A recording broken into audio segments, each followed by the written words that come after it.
Tuesday. It's 7:30, so it's time for us to get together. My name is Eric Turway. I'm running for Congress here in Oklahoma's 2nd Congressional District.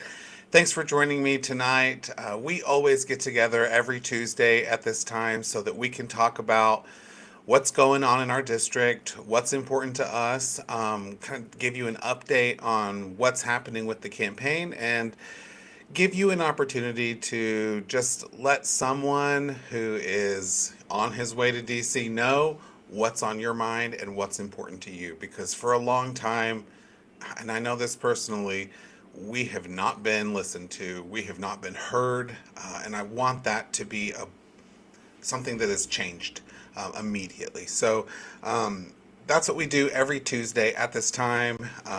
Feel free to leave your comments or your questions, your concerns down in the chat below. I'll get to as much of it as I possibly can. I will go through and read your stuff, but it does take a second to get through that. So do let me know what's on your mind. If you've got any questions, again, thank you guys for showing up tonight. I really appreciate it. Today is June 2nd, and that means that we have 14 days until the primary. So it's 2 weeks until we are voting on our primary selections for our representatives, not just for this district, but also for governor, state or federal offices, state offices, and also state question 832, which is going to raise the minimum wage. I want to start tonight by talking about that. It's really important that you understand there's a lot of misinformation out there about State Question 832 and raising the minimum wage. Basically, it's going to, when we vote this in, what it will do is it will just step up the minimum wage from $7.25 an hour to $15 an hour by 2029. And then what it's going to do is it's going to take it and peg it to cost of living index. And so when the inflation rises, the cost of living rises, the minimum wage will rise with it. And that's important because this minimum wage hasn't risen in 17 years. 17 years ago, I was in a one-bedroom apartment that cost $500 a month. 17 years ago, gas was half as expensive as it is now. My utilities were half as expensive as they are now. Healthcare was half as expensive. Car insurance was half as expensive. Life has gotten crazy expensive if you're living on a minimum wage, and many people have to do that today. So it's important that we not just raise the minimum wage, but that we tie it to a cost of living increase so that people who have to work for that see a steady increase. Now, that does not mean we are going to get to $35 an hour. What does that look like? It looks like 20 to 50 cents a year. Don't you think it is a reasonable wage increase to have 20 cents added to an hourly wage just to make up for inflation? I mean, that's not an unreasonable expectation. So just understand there's a lot of misinformation out there about this. We've got to squash that because June 16th, we have to raise the minimum wage. And some people will raise some prices, but it's not the cost of everyday goods that minimum wage is targeting. Minimum wage is targeting rent, which doesn't need to go up because minimum wage has increased. That's not something that needs to skyrocket, but that's something that people need to be covering.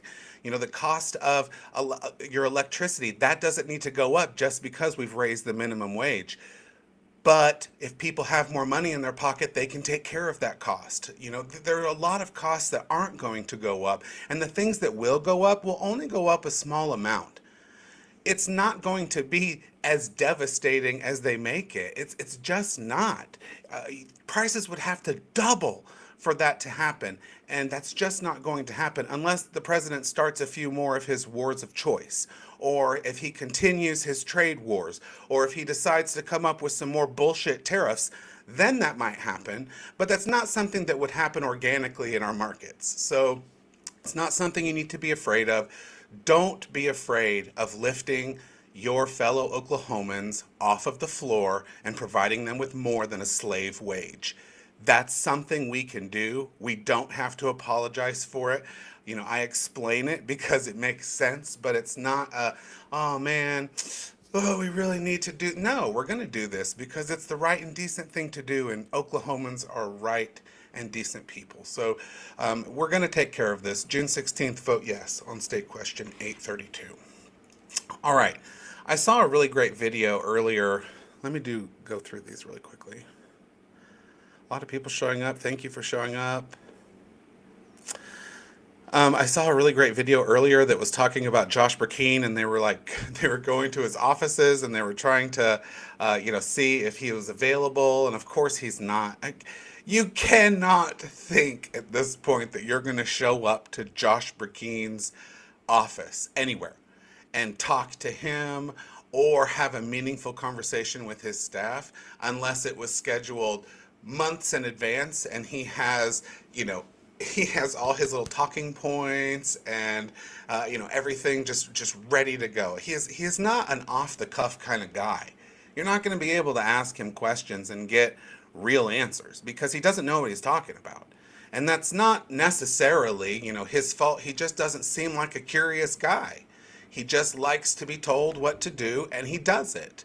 I don't understand that personality type because I'm not the kind of person that likes to be bossed around. I'm not the kind of person that likes to be told what to do.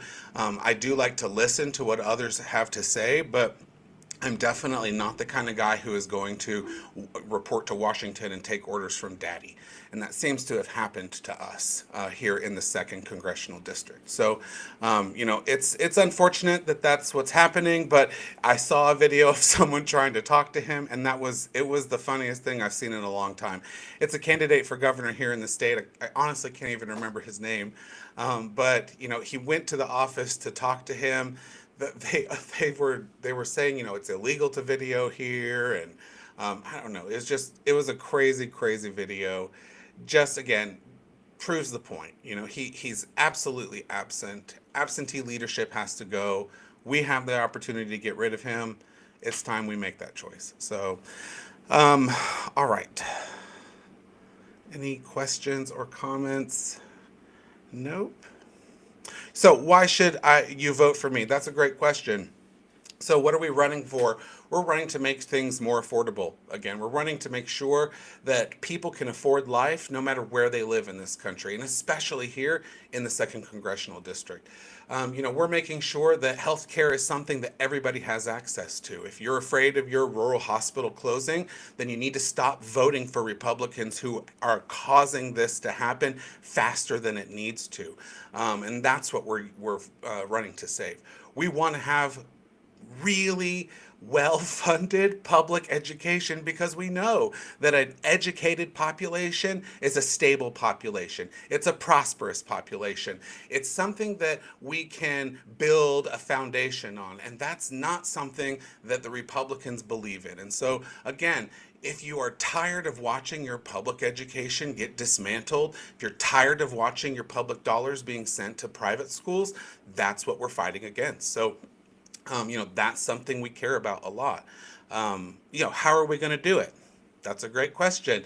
So Medicare for All is something that has been offered up with several different plans. I like the plan where you have a public buy-in and then you start lowering the age of eligibility so that you start where it's 65, you lower it to 60, 55, and you do that in years or in increments so that you get to a point where everybody is covered within a 10 to 15 year period. I like the way that looks.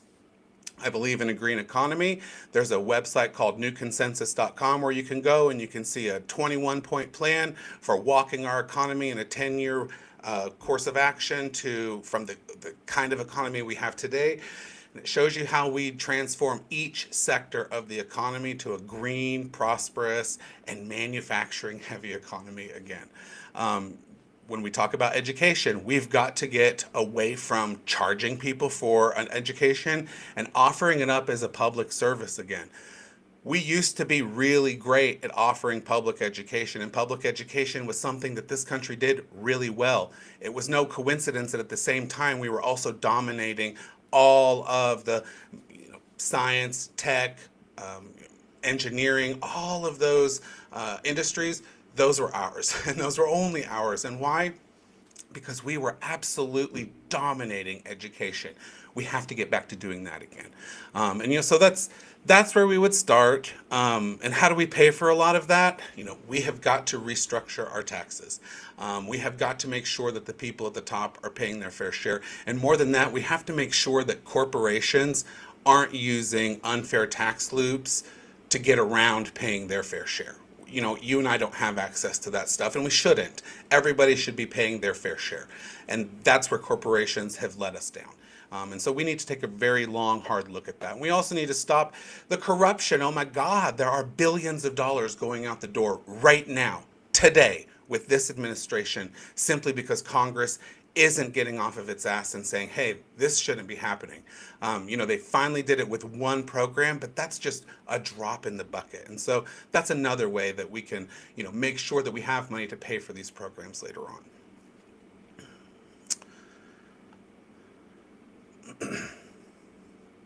Yeah, and so again, when we're talking about taxes, nobody in the bottom, and when I say bottom, I'm talking about people who make less than like $200,000 a year. No one is going to be raising taxes for those people. Everybody wants a middle class to be grown. Everybody wants prosperity. But we can't do it at the cost of the lower classes. And when we're watching people buy mansion after mansion, literal island after island, something's wrong, because it shouldn't be this imbalanced. I mean, honestly, the wealth inequality right now is so incredibly large.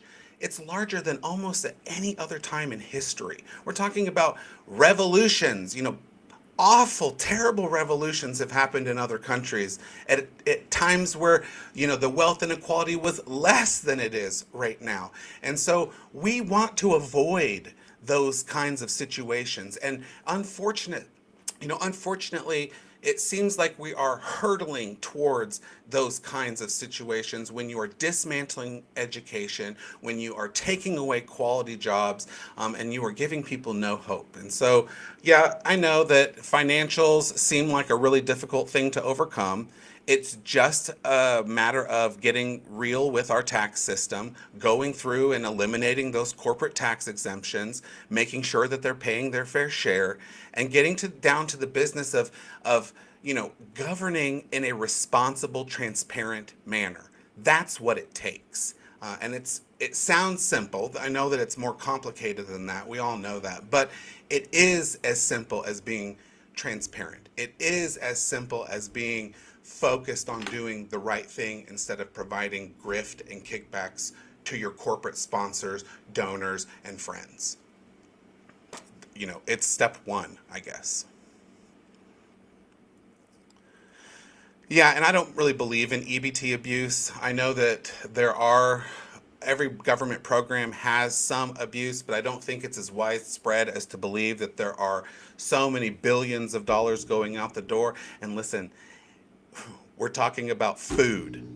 Okay, like if we want to talk about abuse in the government, you are welcome to come at me with any other program, but we're going to talk about abuse of people getting food as the last thing. That's just the last thing I'm going to fight about. That's the last thing. Because I really believe in everybody being able to have a home as a human right. People should have health care as a human right. People should have education as a human right. You have the right to these things, especially in a country where we have all contributed. Generations of our families have contributed to this American experiment, and we all should be profiting from it in a much more equal way. Yeah, and we get questions about our fundraising. We're outraising our opponent, our Democratic opponent. I cannot outraise our Republican opponent. Let's not pretend for a second, because we won't accept corporate, money. We're not accepting dark money. We're just not going to accept all of that we know aren't donations. That's an IOU, and we're not going to owe anybody. And so we have more money than the other Democrat in the race, but do we have a lot? No. And people ask us, is it enough to win? And my answer is probably not for other people. But for us, it is. We know how to stretch a dollar. We know how to pinch a penny. My campaign manager is a mom from Oklahoma. Her husband is a teacher, and she runs a small business. They're not wealthy. She knows how to make a budget. We know how to stick to it. And I think that we're able to do things with our money that other people can't because they just don't know how. They've never had to do those things. So I'm not going to sugarcoat it. Do we have enough? No, we don't have enough money, in the sense that no one ever has enough. But do I feel terrible about where we're at? No. Do I feel competitive? I would like to have more, but I absolutely think that this is within the realm of possibility. And especially considering how much we've raised before our primary. I guess in the last couple cycles, a lot of Democrats just don't raise money until after the summer is over. And I don't know why that is. I'm not sure if that's what the candidates themselves have been doing or what the voters are just tending to do. But we're hoping that there will be more money towards the end of the summer, and that would be really good news because we've already raised a lot. When you compare it to the past cycles. So yeah, we're feeling really good about it.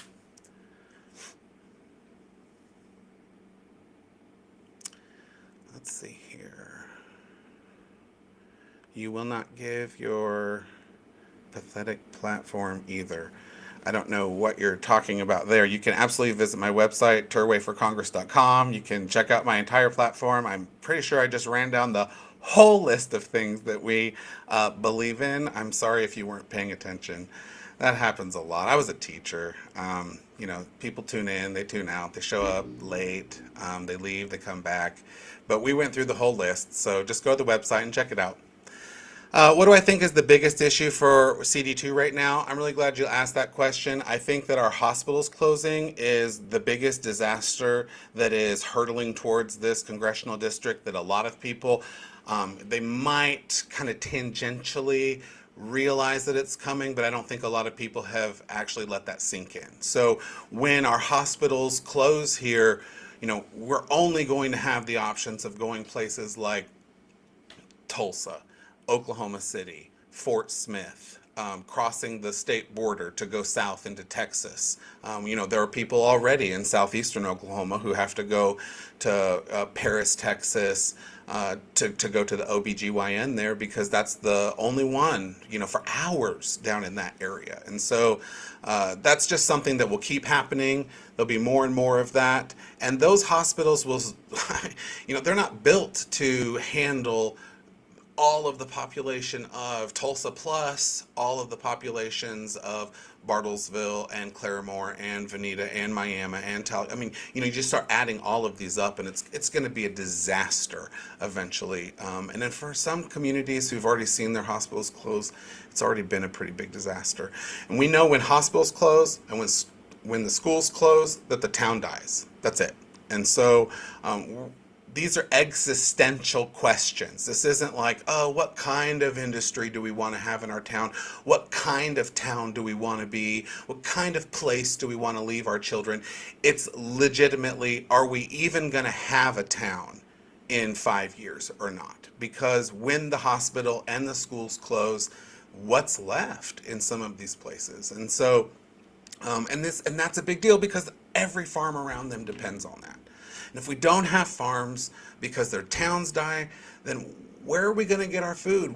How does this all happen when the chain breaks?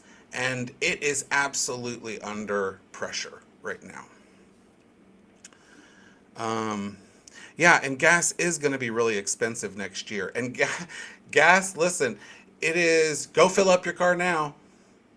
Go do it now because every day we are getting closer to that point where our strategic reserves are going to start to thin to the point of being a little scary low. And We have to understand that the bottleneck that's happening in the Straits of Hormuz is going to, the effects of that are going to be felt 4 to 6 months down the road in the strongest way. So what's happening right now, the worst of the worst, is going to be felt 6 months from now the hardest. And I don't know if everybody has really let that, kind of process, because that's going to be a big shock, not just at the gas tank, but all of your groceries are going to be much more expensive. And this volatility, it just brings a lot of uncertainty. And I know that the markets are on fire today, but I hope that a lot of people understand that the markets are just gambling in a sense, and we are gambling right now. It's just like letting it ride. We're just letting it ride, and we keep throwing those dice, and this it can't go on forever. And I'm afraid that things are starting to point in a really bad direction. Like they just came out with a report talking about how stagflation is on the horizon. People, that's like the worst possible outcome. I mean, it doesn't get worse than that, because prices and inflation all rise while values plummet. It's like the total disaster, and it's coming. It's gonna come if we're not careful. And so it's time for us to have a Congress who stands up and says, this isn't working for the American class. We need to make peace with Iran. We need to open those straits. We need to get this economy back on track. And we need to really look at how we're spending our money. We have to be more honest about how we're spending our money. As Democrats, we can talk about raising taxes on the wealthy and corporations, and I am not opposed to that. I've already said that tonight. But we also need to talk about the fact that we spend far too much maintaining military bases around the world, where in the 21st century, we don't necessarily need that. I'm not saying that we don't need a military. We need the best military. But it may look different than it needed to look in 1985. And unfortunately, a lot of people seem to think that we need the same infrastructure that we had then. And it needs to be, needs to look very different. And it can look more nimble. It can look leaner. And it can look more domestic. We don't have to have such a long and vast, extensive network, in my opinion. It's very expensive. And at this point, we've got to be honest with how much money we're spending on everything, and that includes our military. Okay. Any other questions, comments, concerns? If you were in Bartlesville and you stopped by Sunfest, hold on. Data centers. Oh, I got a question about data centers, so let me address that really quickly. Thanks for stopping in, Travis. So data centers, I have some real questions about them. Now, I know that here's what I don't like. I don't like that data centers seem to be getting preferential treatment when it comes to regulation. It seems like everybody wants to remove all of the shackles, make sure there's absolutely no oversight. We have city councils who are signing secret contracts with data centers. I mean, this kind of stuff shouldn't be happening in a democratic society. And so I have some real questions about data centers. I know that they pollute. And we already have too much of that in Oklahoma's 2nd Congressional District. And so, I really think that we need to just stop building any more new data centers until we can get some laws in place that say when you build them, we need to have a whole life cycle analysis, tell us how this building is, how's the impact going to be to the environment. What does it look like while it's alive, like working as a data center? And what happens to this massive building and this huge campus and everything in it when you decide that business is done and you leave? Like, what happens when this is done? What do we turn this into? How are we going to retrofit this into, a school or a YMCA or a senior living center or a VA or whatever it is that the community needs? How does that look, and how can we transfer that? And that's our transition that. And that's something that we need to really look at and say, Data centers should be providing this. And what we're talking about regulation, I don't want to single out data centers and act like they're the only bad actors. That's kind of how I was looking at it too. But when you look at the actual water usage, when you look at the actual pollution, created, there are, it's been brought to my attention by other voters in our district that there are paper mills, for example, that exist down in Pryor that are a paper plant that produces far more pollution, that uses many times more water than the data center uses. And I'm not saying that one's right or better than the other. What I'm saying is we need to just be taking a really close look at how our resources are being used and make sure that corporations are being responsible with our common resources like air, soil, water. These are things that really do belong to all of us in the end, and they should be good stewards of that. And so we need to make sure that they are. And that's how I feel about them. I think that they're not the great Satan of the planet. Although I think that AI definitely needs to have lots of regulation. We cannot have it being used in nefarious manners. I don't want it used in warfare, although I think we may have already, I think that maybe have already happened. But the point is, I think it needs regulation, and I think it needs strong regulation, like every single industry should welcome. If you're doing business the right way, if you're treating your workers and our environment and your community in the correct manner, you should never be afraid of it. And those who are generally those who are, breaking the law, and they want to continue to do so. Okay. Yeah, and our bases are closing globally. You're right, and so our costs should go down. I hope so. My last name is Turway. Oh, I guess it's difficult. Yeah, I'm a Democrat, progressive Democrat from Oklahoma's 2nd Congressional District. We're running for Congress here to replace Josh Burkeen, our absent representative who never checks in, never ever answers an email, doesn't show up to his office. Yeah, we're just kind of done with it, and that's what we're running for. Thanks for showing up, Johnny. I appreciate it. We had a lot of people. I was just talking about Sunfest just a few minutes ago. We were out in Sunfest here in Bartlesville all weekend, and there were more than one Republican who showed up to say, I'm an old school Republican. I absolutely don't agree with any of this. I have never voted for Democrats in my life. I can't vote in the primary because I haven't changed my registration, but you have my vote in November.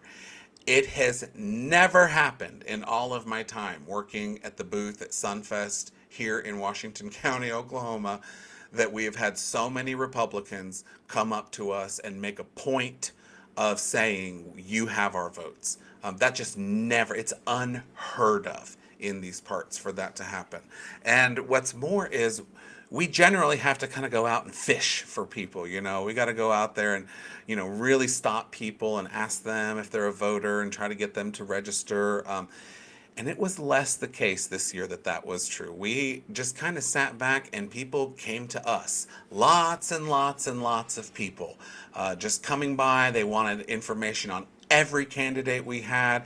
They wanted yard signs. They wanted information about State Question 832. I mean, it was incredible. I never would have thought that it would be like that here, and it was just magical. So yeah, go Dems. It's incredible. We're gonna have one hell of a year.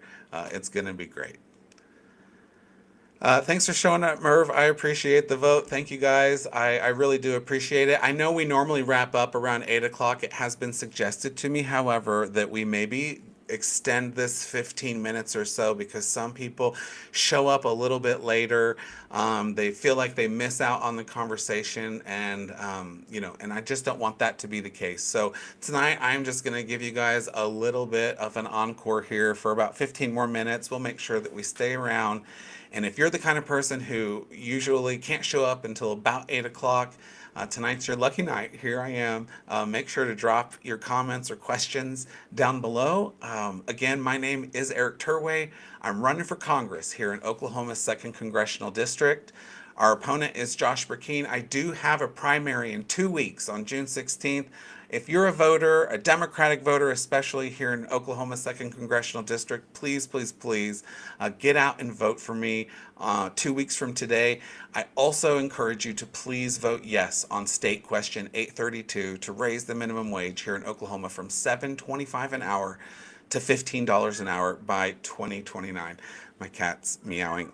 Hold on. Booger. No. Shh. I'm really sorry. Yeah, he may have to go out pretty soon. He's been having some accidents in the house. He's a little older, and I don't know if he just doesn't want to use the litter box or if he's just forgotten how to use the litter box. But anyway, he likes to use my bathroom. I think he thinks he's a person now, and he likes to just go into the bathroom and use that instead. So I have to run sometimes to get him outside. Anyway, my cats are like my children. I apologize. I know I have to talk about them occasionally because you have no idea how many people ask me about my cats. If they've seen any live stream, that's the question I get. How's Pancake? Ugh, she's not eating today. She's angering me. All right. Let's see here. Folks like to argue. They'll raise prices. And listen, yeah, they're going to raise your prices anyway. Your prices are raising right now, and there's no minimum wage increase. Let's not pretend like price increases are because of minimum wage or the pay of employees. No one's getting paid more just because your prices are going up. So understand that it's really important that we provide our neighbors with this source of income. I've talked to several small business owners. One of them in particular has said, listen, if your business is going out of business, like if your business has to go out of business because you can't pay your workers a living wage, maybe you shouldn't be in that business. And I hate that. I hate that. But there's some truth to that. We have to get back to having an economy that treats workers with some dignity.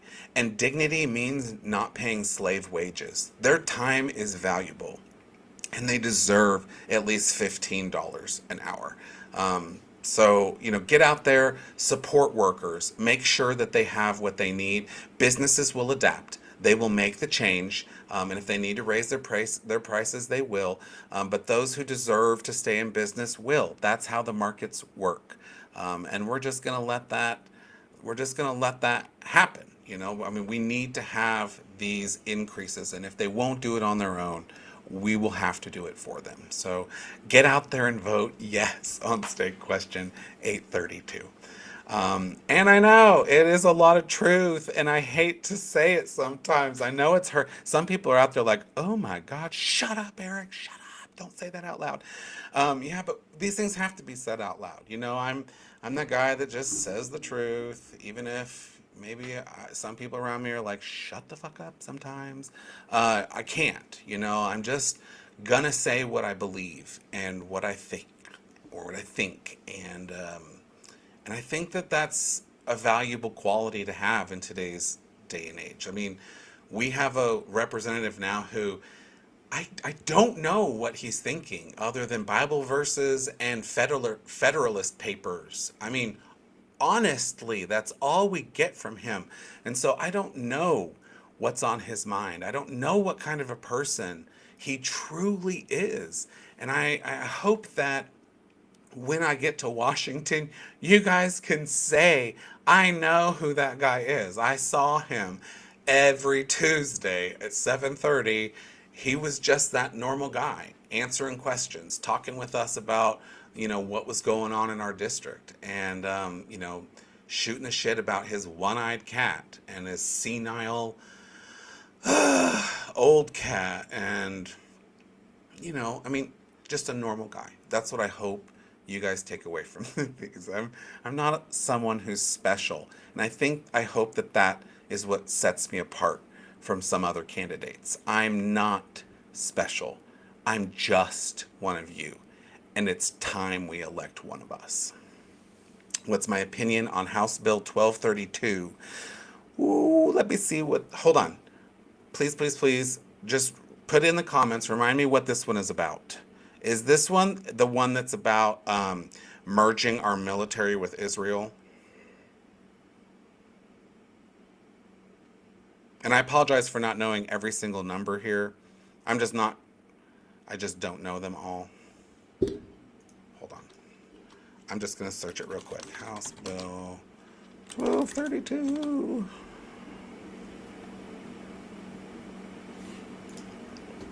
Is this in the U.S. House or is this in North Carolina?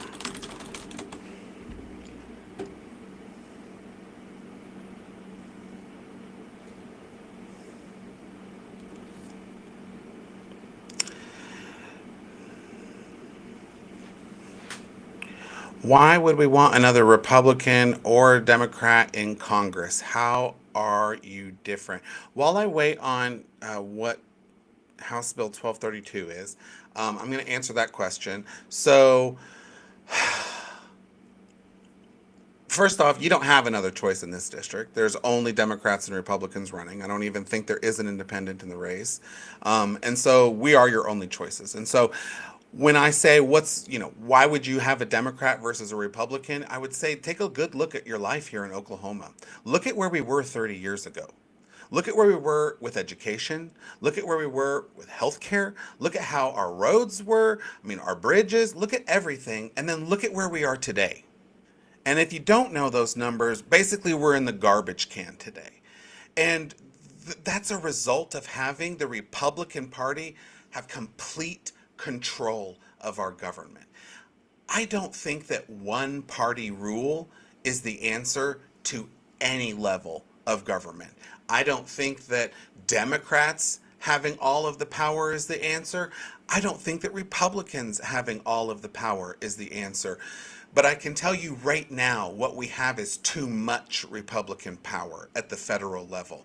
And I've seen what that does at the state level, and I know what it's doing at our federal level, and I can see what's coming down, the road. And so that's why I would say it's time for some Democratic voices in our government, because we need balance. We need to restore some balance to this conversation. They're drinking their own Kool-Aid. They're listening to themselves echo around, and they're not taking the whole conversation in. And so we need more Democratic voices there for that reason alone. Yeah, and exactly. I'm not saying, and again, smuggling Liberian. I'm not saying that one is better than the other. I don't think that we should have one party rule in any state, because I don't think that any state actually has, a population that is so overwhelmingly Democrat or Republican that it doesn't, the other side doesn't deserve to have a voice in their own government. Where is that happening? Why should that happen? It shouldn't. And so we need to restore some balance.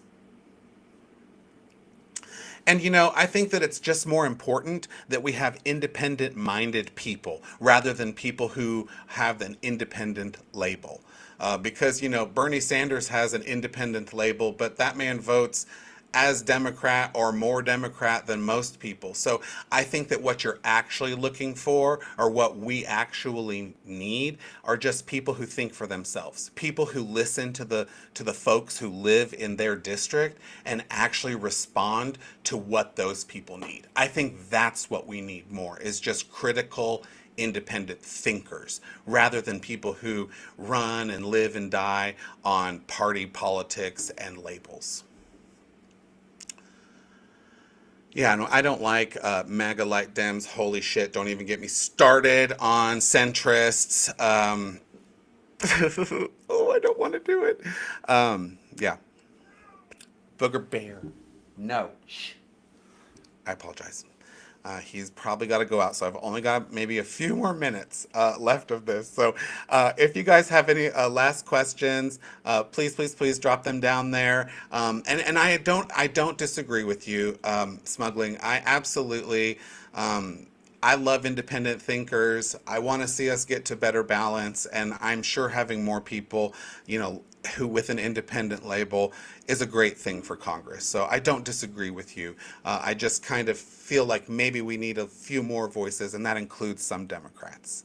And I'd like to be one of those. I'm not going to lie. I think that I have some real experience. I was a teacher in public schools. I was a product of public schools. I went through college. I have debt.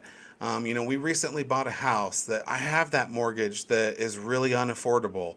I was in the hospital not long ago. I know what, hundreds of thousands of dollars worth of bills looks like.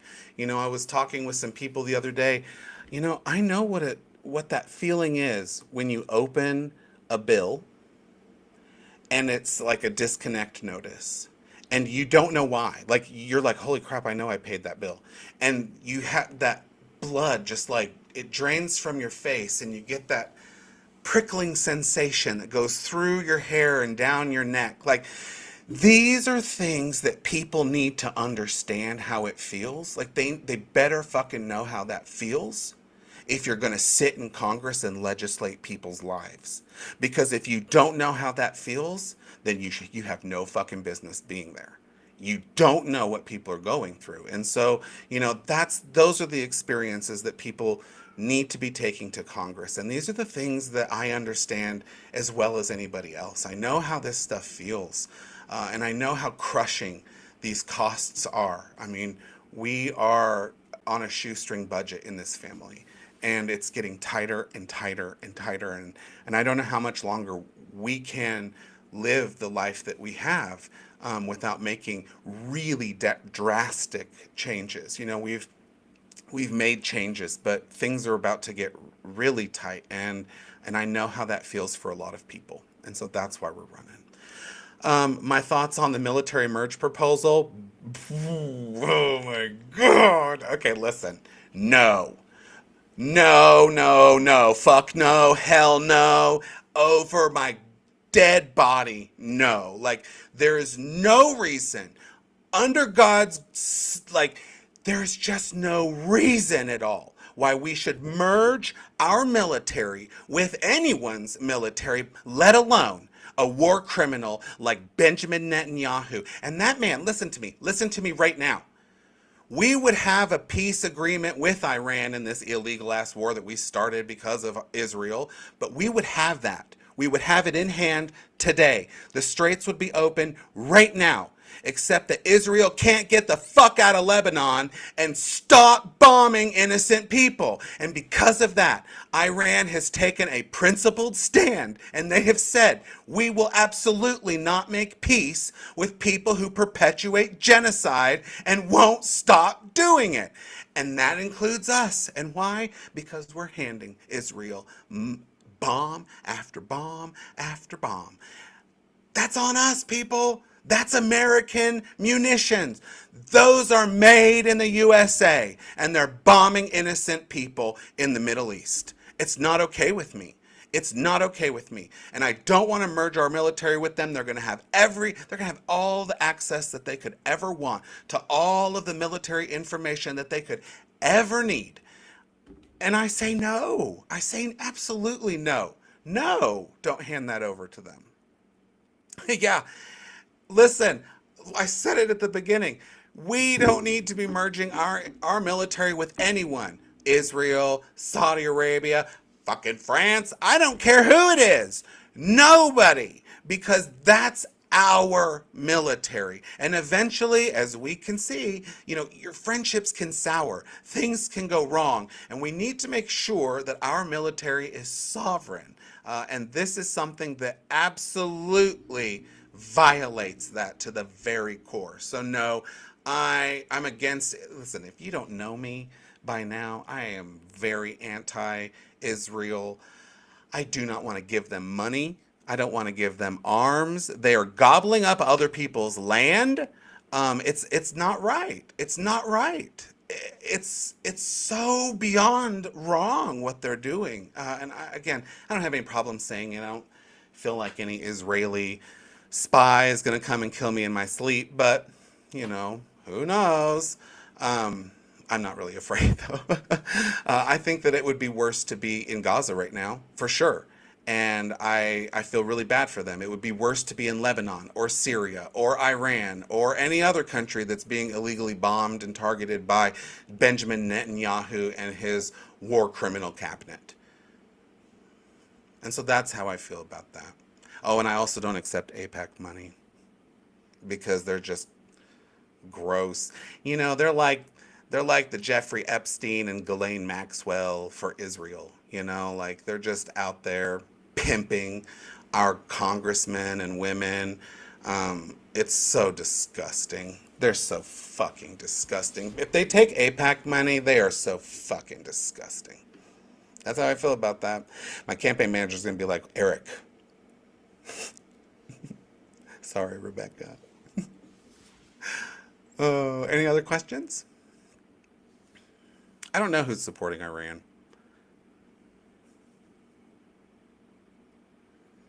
And I'm glad you'll never vote for an AIPAC candidate. Neither will I, Merv. Neither will I. And just so you know, Josh Burkeen is an AIPAC candidate. That man, he loves Israel. He absolutely loves them. I can't think of a Republican in the state of Oklahoma who, at the federal level, who isn't an AIPAC candidate. So just kind of keep that in mind when you go to the polls. Okay. Should we end all foreign aid? No, I don't think so. But I think that we need to be careful about where we send our aid for sure. But we know that we have to take care of some hot spots outside of our country so they don't come into our country. It's both just morally smart, but also strategically smart to do that. So, I don't believe in ending all foreign aid, but I do believe in being really selective in how we spend it. And I think that we have to take care of our people here first and foremost, for sure. And I think and I hope that's come across in our platform.